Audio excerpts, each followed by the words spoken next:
안녕하세요. 아나운서 전혜벨입니다. 오늘은 특별히 이렇게 무대 위에서 인사를 드리게 됐는데요.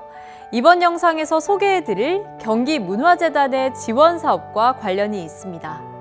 예술 활동을 하려면 꼭 필요한 것이 바로 공간이죠. 하지만 공간 임차와 대관을 위해 드는 비용이 만만치 않기 때문에 많은 예술인분들께서 어려움을 겪고 있으실 거라고 생각합니다. 경기문화재단에서는 창작공간 마련에 대한 예술인 여러분의 부담을 조금이라도 덜어드리고 경기도에서 보다 안정적인 예술 활동을 하실 수 있도록 창작공간 임차료 지원 사업과 창작활동 대관료 지원 사업을 운영합니다. 이번 영상에서는 이 두 지원 사업, 누가 신청할 수 있는지부터 신청서는 어떻게 작성해야 하는지, 올해 지원 내용은 작년에 비해 무엇이 바뀌었는지까지 자세히 알아볼 예정이니까요. 사업 신청을 계획하고 있으신 예술인분들께서 이 영상을 시청하시면 큰 도움이 되리라 생각합니다. 그럼 제일 먼저 이 두 사업의 신청 자격은 어떻게 되는지부터 알아볼까요? 창작공간 임차료 지원 사업은 경기도 소재 예술활동 사업체, 전문예술단체나 법인, 사업자, 협동조합 등이 신청할 수 있고, 창작활동 대관료 지원 사업은 경기도 소재 대관시설을 이용하는 개인 예술인이나 단체, 누구나 지원하실 수 있습니다. 쉽게 말해서 임대차 계약서를 쓰고 창작공간을 사용하고 있으신 예술사업체는 임차료 지원 사업을, 별도의 임대차 계약 없이 대관계약서를 통해 공간을 이용하시는 분들은 대관료 지원 사업을 신청하시면 되겠습니다. 창작공간 임차료 지원 사업의 경우 최대 8개월간의 월 임차료의 50%까지를 지원받으실 수 있는데요. 최대 지원금은 400만 원으로 정해져 있습니다. 그리고 창작활동 대관료 지원 사업은 2023년 내 활용 예정인 공간의 사용료 최대 200만 원까지 지원 신청이 가능하며 연습실, 작업실, 녹음실, 창작 발표 공간, 작품 창고 등 다양한 공간의 대관료를 지원받으실 수 있습니다. 200만 원 한도 내에서 최대 공간 3개까지 신청 가능합니다. 예를 들어 연습실, 녹음실, 발표 공간까지 한 번에 신청이 가능한 거죠. 주의하셔야 할 점은 이 대관료 지원 사업의 경우 임차료 지원 사업 및 청년예술인 자립준비금 지원 사업과 중복 신청이 어렵다는 점입니다. 또 임차료, 대관료 지원 사업 모두 다른 기관에서 동일 공간에 대한 지원을 받고 있으시다면 중복 수혜를 받으실 수 없습니다.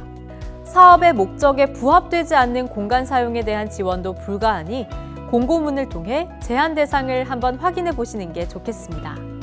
이 두 가지 사업의 올해 사업 신청 기간과 심의 일정은 어떻게 되는지도 알아볼게요. 2023년 경기도형 창작공간 임차료 및 창작활동 대관료 지원은 4월 17일에 경기문화재단 홈페이지를 통해 공고될 예정입니다. 접수 기간은 5월 4일까지가 될 예정입니다. 지원 신청서는 국가문화예술 지원 시스템인 엔카스를 통해 접수하시게 되는데요. 기한 내 접수되지 않은 건은 추후에 처리가 불가능하니 꼭 접수 기간을 지켜주세요. 특히 접수 마지막 날은 신청자가 몰려 엔카스 시스템이 원활하게 돌아가지 않는 경우가 있다고 하니 꼭 미리 접수를 해주시는 것이 좋겠습니다. 접수된 신청서들은 행정심의와 서류심의를 거치게 되고요. 심의 결과 발표는 5월 26일로 예정되어 있습니다. 선정되신 분들은 그 이후 지원금 교부 신청서를 작성하시게 됩니다. 공모지원 사업 참여를 위해 넘어야 할 가장 큰 산은 아무래도 지원 신청서를 쓰는 일이죠. 특히 지원서를 처음 써보시는 분들은 서식을 보고 조금 막막하다고 느끼실 수도 있을 것 같은데요. 그래서 올해 신청자분들께 조금이라도 더 도움을 드리고자 작년 사업에 참여하셨던 예술인 한 분을 모시고 이 자리에서 직접 신청서를 함께 살펴보려고 합니다. 작년에 임차료 지원 사업에 신청하셨던 신양섭님을 모셨습니다. 인사 부탁드립니다. 안녕하세요. 네, 안녕하세요. 작년 임차료 지원 사업에 선정된 시각예술가 신양섭이라고 합니다. 반갑습니다. 그럼 바로 올해 신청 서류들을 함께 보면서 이 작성을 시작을 해볼까요? 먼저 창작공간 임차료 지원 사업부터 한번 볼까요? 네, 이 보시면은 요 신청서 작성 유의사항과 여기 작성 가이드라인이라는 이 두 가지가 있는데 중요한 부분들을 적어놨기 때문에 여러분들께서 이걸 꼼꼼히 체크하시고 이거를 보시면 작성에 되게 유리하고 좋을 것 같습니다. 그럼 다음으로 이제 체크리스트를 한번 볼까요? 네네. 여기 체크리스트에서 필수 제출과 이제 해당 필수가 있는데요. 여기서 중요한 거는 이제 창작 공간 활용 계획서랑 그다음에 그 현황 사진이라든지 영상 링크 이게 모두 다 제출이 되는지 확인을 하시고 제일 중요한 또 임대차 계약서 이제 그거를 올리시면 되는데 이제 여기서는 중요한 게 공인중개사 검인을 필요한 계약서가 꼭 있어야 됩니다. 그리고 또 임차료를 지원받는 기간 동안 계약 연장이나 이 공간 이전이 이제 예정이 되어 있다면 이에 대한 신규 계약 증빙 서류도 이제 따로 첨부를 해야 되는 네, 거예요? 그렇습니다. 예. 그리고 또 여기 있는 셀 체크리스트를 보면 이 파일명이나 파일 확장자 또 용량 제한 등에 대한 정보들도 있어서 놓치지 않고 모두 다 꼼꼼하게 봐야겠네요. 네, 그런 거 하나하나 꼼꼼하게 보시면 좋을 것 같습니다. 이제 본격적으로 신청서 양식을 한번 살펴볼까요? 너무 중요한 건데 임대차 계약서 상의 임차인 이름과 지금 여기 작성하시는 신청인 더 나아가서는 그 엔카스에 이제 회원 가입을 하셨을 때 그 이름까지 그 세 개가 정확하게 동일해야 되고 그렇지 않으면은 조금 문제가 될 수 있거든요. 네, 아무래도 예술인 분들은 또 이제 활동명 이렇게 이름이 따로 있으실 수 있기 네네, 때문에 네. 그런 부분도 다 체크하셔서 챙겨야겠네요. 네네. 그러면 또 이번에 이제 공간 정보란을 또 이제 가야 될 것 같은데요. 네네. 중요한 건 여기 임차 계약 기간 파란 글자로 된 그 부분에 대해서 잘 기입을 하시고 그 지원 기간이 언제까지인지 그 부분을 정확하게 파악하셔서 이제 작성을 하시면 됩니다. 여기 빨간색으로 표시된 이유는 좀 중요하다는 느낌인데요. 네네. 이제 계약서상에 명시되어 있는 월 임차료를 이제 기입을 하고 해야 되는 건 거죠? 네네. 최대한 8개월간에 50%까지 이게 가능하기 때문에 그 날짜라든지 본인이 임차료를 얼마를 지불하는지에 대해서 정확히 적고 거기에 대한 계산을 정확히 하셔가지고 기입을 하시면 될 것 같습니다. 말씀하신 그러면 그 예시를 보면 이제 월 임차료가 100만 원, 또 10개월 임차 중이시라면 총 임차료가 1,000만 원이거든요. 네네. 그럼 이제 이 1,000만 원 중에 50%인 500만 원이 아니라 최대 지원금인 예, 400만 원을 적으셔야 됩니다. 이때는 착각하셔가지고 500만 원을 적으시면 안 되고 왜냐하면 지원금 자체가 400만 원이라고 한정이 돼 있기 때문에 그 50%라고 그래도 그 400만 원에 맞춰서 기입을 하셔야 됩니다. 여기까지는 좀 간단하거든요. 네네. 이제 다음부터 이제 본격적인 느낌이 나는데 설명 부탁드립니다. 네, 창작 공간 활용 계획서라는 걸 작성을 하게 되는데요. 첫 번째 예술 분야에서 이제 퍼센트주율 이런 것들이 있는데 그런 것들도 잘 본인이 어디가 주고 어떤 부분이 부과돼서 그 몇 퍼센트로 적어야 되는지 작성해 주시면 되고 그리고 여기 지원 동기, 신청 목적 이거 같은 경우는 구체적이고 명확하게 쓰셔야 됩니다. 이렇게 길게 쓰시지 말고 짧고 굵게 구체적인 내용이 들어가야 이 심의위원들이 서류만 보고도 이 지원금으로 어떻게 공간을 쓰실지 파악하시는데 더 좋을 것 같네요. 네, 맞습니다. 그럼 다음 페이지는 이제 창작 공간에 대한 자료인 것 같은데요. 우선은 공간명, 주소, 이제 면적 같은 경우는 이제 임대차 보호법에 나온 그 작업 공간의 면적을 적으시면 되고 중요한 거는 이제 실질적인 공간의 내부, 외부 사진을 첨부하시고 영상을 링크하는데 이 부분도 너무 중요한 것 같거든요. 이쁘게 보이려고 찍는 게 아니라 실제 그 모습 공간을 그대로 촬영하는 게 좋을 것 같습니다. 단체 속에서는 이제 그 단체가 원래부터 갖고 있던 철학, 목표, 어떤 미래에 대한 어떤 비전이라든지 그런 부분들을 좀 더 이렇게 적어주시면 되고 다음 페이지도 한번 보도록 하겠습니다. 대표자 소개라고 나와 있네요. 네, 그거는 이제 그 단체의 대표, 그다음에 대표자명, 이름 이런 식으로 잘 적어주시고 단체에서 속해서 이제 활동을 하시는 분들을 정확하게 거기 기입을 해주시면 될 것 같습니다. 이제 계약서상에 임차인으로 되어 있는 분의 정보는 꼭 빼놓지 않고 무조건 들어가야 된다고. 네, 맞습니다. 네, 들었습니다. 그럼 이제 네. 증빙 자료 네. 한번 보도록 하겠습니다.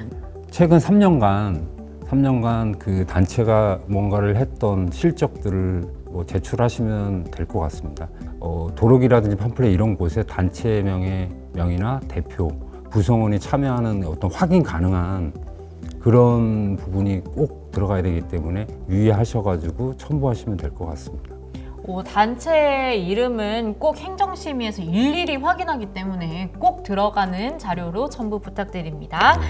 그 이제 다음은 사업자 등록증 사본입니다. 네. 이 경기도 내로 소재지가 확인이 돼야 하고요. 이에 준하는 고유 번호증이 있는 경우 첨부하면 될 것 같네요. 네. 다음 서류는 임대차 계약서 사본도 제출을 해야 되네요. 네, 여기서 아까 제일 처음에 말씀드렸듯이 임대차 계약서는 공인중개사의 검인이 필요한 계약서만 유효하다는 것을 분명히 알아주셨으면 좋겠습니다. 그 다음은 뭐 개인정보 제공 및 활용 동의서에 대해서 체크를 하시고 그 다음에 성희롱, 성폭력 예방 등에 관한 서약서도 필수로 제출하는 거기 때문에 잊지 말고 꼭 작성하셨으면 좋겠습니다. 네, 그러면 이제 다음으로는 창작활동 대관료 지원 사업 이제 신청서도 보도록 할까요? 양식이 많이 다른가요? 단체만 되는 게 아니라 개인도 그거를 지원할 수 있다는 그 점에서 조금 다른 점이 있습니다. 지원 금액이 어떤가요? 최대 지원금이 200만 원이.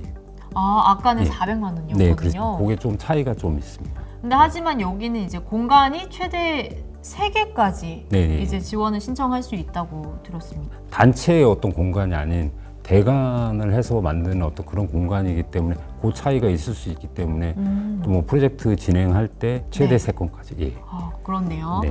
그러면 이제 여기도 보면 필수 제출 자료가 있고 네. 이제 제출 자료 서식 관련 지원 신청서 이런 것들이 있는데 그러면 이제 제출 자료 서식 관련을 보니까요. 네. 아까 말씀하신 대로 이 대관료 지원 신청의 경우에는 개인도 신청을 할 수 있다고 하셨잖아요. 네네. 근데 그러면 이제 단체 속에서는 따로 작성할 필요가 없겠네요. 네, 그거는 필요 없고 이제 개인 어떤 신청자 본인 명의로 해서 작성을 하시면 될 것 같습니다. 개인 신청자의 경우에는 사업자 등록증 대신 주소지가 명시되어 있는 주민등록 초본 사본을 대신 제출해 주시면 된다고 합니다. 네.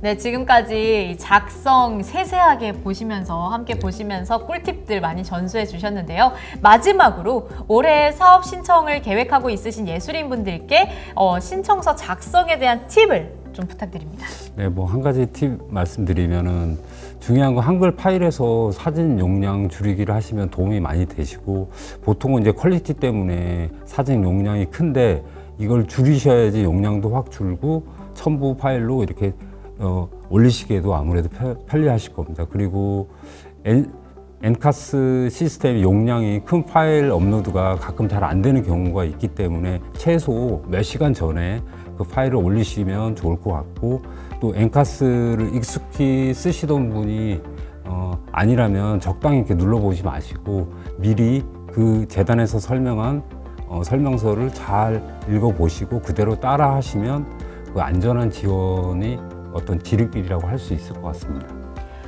네, 진짜 마지막까지 이렇게 꿀팁들 많이 전수해 주셨는데요. 오늘 좋은 말씀 많이 해주셔서 정말 감사합니다. 네. 지금까지 창작공간 임차료 지원 사업과 창작활동 대관료 지원 사업 신청서 작성법에 대해 같이 알아봤는데요. 신청을 계획하고 있는 예술인분들께 이 영상이 조금이나마 도움이 되었기를 바랍니다. 더 자세한 내용은 경기문화재단 홈페이지를 통해서 확인하실 수 있으니까요. 공고문과 관련 서류를 잘 읽어보시고 모두 원하시는 결과를 얻으셨으면 좋겠습니다. 여러모로 예술인분들께 힘든 시기가 계속되고 있는데요. 경기문화재단은 예술의 가치 그 자체에 대한 믿음을 바탕으로 예술인의 자유로운 창작활동이 보장되는 경기도를 만들어 나가기 위해 앞으로도 열심히 노력하겠습니다. 경기도에서 예술활동을 하시는 모든 분들이 조금 더 안정적인 환경에서 창작활동에만 집중하실 수 있도록 더욱더 실속 있는 지원 사업으로 여러분께 다가갈 예정이니 많은 관심을 부탁드리며 저희는 여기서 이만 인사드리도록 하겠습니다. 감사합니다.